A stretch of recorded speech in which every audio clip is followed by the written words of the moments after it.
Imagine your brain is not a scary, overstuffed closet, but an incredibly powerful and well-organized supercomputer. Exams are simply the print report command. They're not designed to torture you, but to showcase all the awesome data you've been inputting all semester. Now that we've reframed the enemy, let's discuss some tips and hacks to make this process feel less like a chore and more like a game you're destined to win.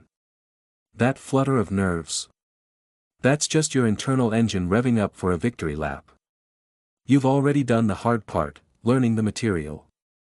Now, you just get to prove it. Our first legendary hack is to become a master of the brain dump. As soon as you get your exam paper, spend the first minute scribbling down all the formulas, dates, or key terms you're afraid you'll forget. This is like clearing your brain's cache so it can run faster. Next, hack your memory by turning boring information into something ridiculous. Does anyone need to know that the mitochondria is the powerhouse of the cell through a song?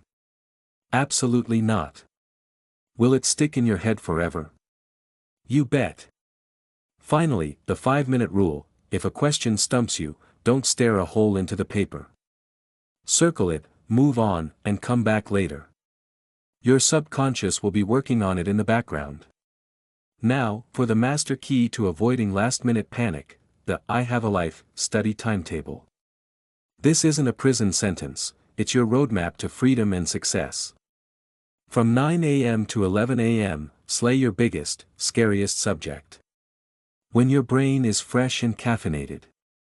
Reward your bravery with a mandatory snack break. This is non-negotiable. From 11:30 a.m. to 1 p.m., tackle a different subject, maybe one you kinda like.